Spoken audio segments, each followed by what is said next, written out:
नमस्ते मित्रों, कैसे हैं आप सब। आज के वीडियो में आपको रवि प्रदोष की कथा तथा पूजन विधि और प्रदोष व्रत का महात्म बताऊंगी।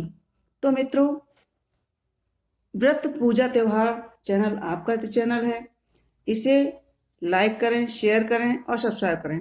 अगर अभी तक आपने इसको सब्सक्राइब नहीं किया है तो इस चैनल को निरंतर जुड़े रहने के लिए इसको सब्सक्राइब जरूर कर लें। हम आपको सातों प्रदोषों की अलग अलग कथा सुनाएंगे। प्रदोष व्रत विधि, पूजन विधि।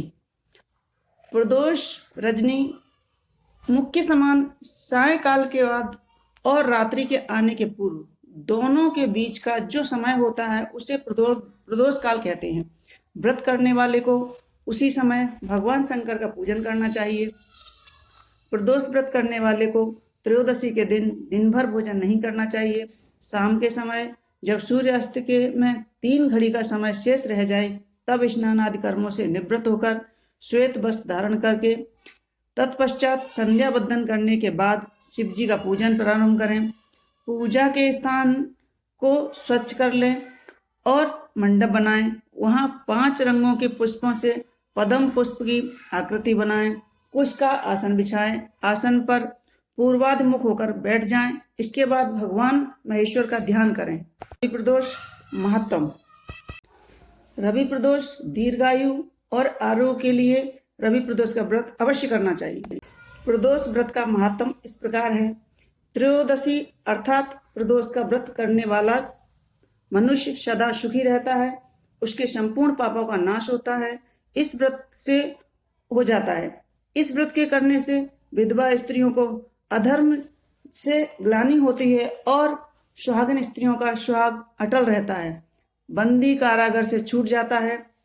जो स्त्री पुरुष जिस कामना से व्रत को करते हैं उनकी सभी मनोकामनाएं कैलाशपति शंकर जी पूरी करते हैं। सूत जी कहते हैं, त्रयोदशी का व्रत करने वाले 100 गौ दान का फल प्राप्त होता है। इस व्रत को जो विधि विधान से और तन मन धन से करता है उसके सभी दुख दूर हो जाते हैं। सभी माता बहनों को 11 त्रयोदशी या पूरे साल की 26 त्रयोदशियों का व्रत अवश्य करना चाहिए और उसका उद्यापन भी जरूर करना चाहिए। रवि प्रदोष व्रत की कथा। आयु वृद्धि, आरोग्यता या चाहो संतान, शिव पूजन विधिवत करो, दुख हरे भगवान। एक समय सर्व प्राणियों के हितार्थ परम पावन भागीरथी के तट पर ऋषि समाज द्वारा विशाल गोष्ठी की आयोजन किया गया।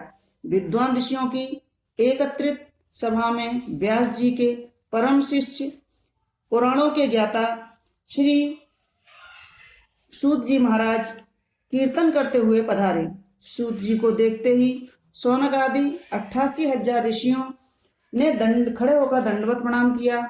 महाज्ञानी सूत जी ने भक्ति भाव से ऋषियों के हृदय से लगाकर तथा आशीर्वाद दिया। विद्वानगण और सब शिष्य आसनों पर विराजमान हो गए। मुनिगण विनीत भाव से पूछने लगे कि हे परम दयालु, कलिकाल में शंकर जी की भक्ति किस आराधना द्वारा उपलब्ध होगी, हम लोगों को बताने का कृपा करें, क्योंकि कलयुग के सभी प्राणी पाप कर्म में रत रहकर वेद शास्त्रों से विमुख रहेंगे। दीन जन अनेकों संकटों से त्रस्त रहेंगे। हे मुनि श्रेष्ठ, कलकाल में सत्कर्म की और किसी की रुचि न रहेगी। तब पुण्य क्षीण हो जाएगा तो मनुष्य की बुद्धि असत कर्मों की ओर खुद व खुद प्रेरित होगी, जिसके दुर्विचार पुरुष वंश सहित समाप्त हो जाएंगे। इस अखिल भूमंडल पर जो मनुष्य ज्ञानी होकर ज्ञान की शिक्षा नहीं देता, उस पर परमपिता परमेश्वर की प्रसन्न नहीं होते। हे महामुने, ऐसा कौन सा उत्तम व्रत है जिससे वनवांछित फल की प्राप्ति होती है? आप कृपा करके बताइए। ऐसा सुनकर दयालु हृदय श्री सूत जी कहने लगे कि हे मुनि श्रेष्ठ तथा शौनक आदि जी, आप धन्य हैं। आपके विचार सराहनीय हैं एवं प्रशंसनीय हैं। आप वैष्णव अग्रण हैं, क्योंकि आपके हृदय में सदा पराय हित की भावना रहती है। इसलिए हे शौनकादि ऋषियों सुनो, मैं उस व्रत को बताने जा रहा हूं जिसके करने से सब पाप नष्ट हो जाते हैं। धन वृद्धि कारक, दुख निवारक, सुख प्राप्त करने वाला, संतान देने वाला, मनवांछित फल प्राप्ति कराने वाला यह व्रत तुमको सुनाता हूं, जो किसी समय भगवान शंकर ने सती जी को सुनाया था और उनसे प्राप्त यह सर्वश्रेष्ठ उपदेश मेरे पूज्य गुरु जी ने मुझे सुनाया था, जिसे आपको समय पाकर शुभ बेला में मैं सुनाना चाहता हूँ। बोले उमापति शंकर भगवान की जय। सूत जी कहने लगे कि आयु वृद्धि स्वास्थ्य लाभ हेतु त्रयोदशी का व्रत करें। इसकी विधि इस प्रकार से है। प्रातः स्नान कर निराहार रहकर शिव का ध्यान कर शिव मंदिर में जाकर शिव जी की पूजा करें। पूजा के पश्चात अर्ध पुंड त्रिपुंड का तिलक धारण करें, बेलपत्र चढ़ावें, धूप दीप अक्षत से पूजा करें, ऋतुफल चढ़ावें, ओम नमः शिवाय मंत्र का रुद्राक्ष की माला से जाप करें, ब्राह्मण को भोजन कराकर सामर्थ्य अनुसार दक्षिणा दें। तत्पश्चात मौन व्रत धारण करें। व्रती को सत्य भाषण करना चाहिए। परम आवश्यक है हवन आहुति भी देना चाहिए। मंत्र है ओम ह्रीं क्लीं नमः शिवाय स्वाहा से आहुति देनी चाहिए। इससे अभिष्ट फल की प्राप्ति होती है। व्रती पृथ्वी पर शयन करे, एक बार भोजन करे, इससे सर्व कार्य सिद्ध होते हैं। श्रावण मास में तो इसका विशेष महत्व है। यह सर्व सुख धन आरोग्य देने वाला, यह व्रत सभी मनोरथों को पूर्ण करने वाला। हे ऋषियों, यह प्रदोष व्रत जो मैंने आपको बताया, किसी समय शंकर जी ने सती जी को और वेद व्यास जी मुनि ने मुझको सुनाया था। शौनक आदि ऋषि बोले, हे पूज्यवर महामते, आपने यह व्रत परम गोपनीय मंगलप्रद कष्ट निवारक बतलाया है। कृपया यह बताने का कष्ट करें कि यह व्रत किसने किया और उसे क्या फल प्राप्त हुआ। श्री सूत जी बोले, हे विचारवान ज्ञानियों, आप शिव के परम भक्त हैं। आपकी भक्ति देखकर मैं व्रती पुरुष की कथा सुनाता हूँ। एक गांव में अति दीन ब्राह्मण निवास करता था। उसकी साध्वी स्त्री प्रदोष व्रत किया करती थी। उसके घर ही पुत्र रत्न था। एक समय की बात है कि वह पुत्र गंगा स्नान करने के लिए गया। दुर्भाग्यवश मार्ग में चोरों ने उसे घेर लिया।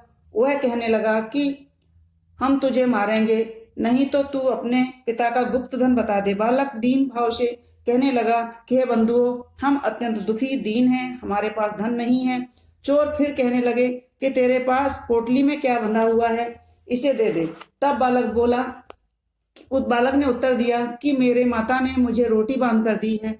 दूसरा चोर बोला कि भाई यह तो अति दीन दुखी लगता है, इसे छोड़ दीजिए। बालक इतनी बात सुनकर वहां से प्रस्थान करने लगा और एक नगर के निकट पहुंचा। नगर के पास जाकर एक बरगद के पेड़ के नीचे उसने अपनी रोटी की पोटली टांग दी और वहां उसी बरगद के नीचे लेटकर सो गया। उसी शहर के नगर के सिपाही चोरों को ढूंढते ढूंढते उस जगह पर आ पहुंचे और उस बालक को चोर समझ करके पकड़ के राजा के पास ले गए। राजा ने उसे कारावास में डाल दिया। उधर बालक की माँ भगवान शंकर जी की प्रदोष व्रत कर रही थी। उसी रात्रि में राजा के स्वप्न में कहा कि हे राजा, तूने जिसको बालक को बंद कर रखा है वह चोर नहीं है, उसे सुबह छोड़ देना, नहीं तो तेरा राय धन सब नष्ट हो जाएगा। इतना बालक वृतांत सुनकर राजा ने सिपाही भेजकर बालक के माता पिता को बुला लिया और राजा ने उन्हें जब भयभीत देखा तो कहा कि भय मत करो, तुम्हारा बालक निर्दोष है। हम तुम्हारी दरिद्रता देखकर 5-5 गांव दान में देते हैं। शिव की दया से ब्राह्मण परिवार आनंद पूर्वक रहने लगा। इस प्रकार जो इस व्रत को करता है उसकी सभी दरिद्रता सभी शोक समाप्त हो जाते हैं। बोलिए शंकर भगवान की जय। तो मित्रों, कैसी लगी आज की हमारी ये कथा? हमारे कमेंट्स बॉक्स में जाकर हमें जरूर लिखें। साथ ही साथ हमारे वीडियो को लाइक करें, शेयर करें और सब्सक्राइब करें। धन्यवाद।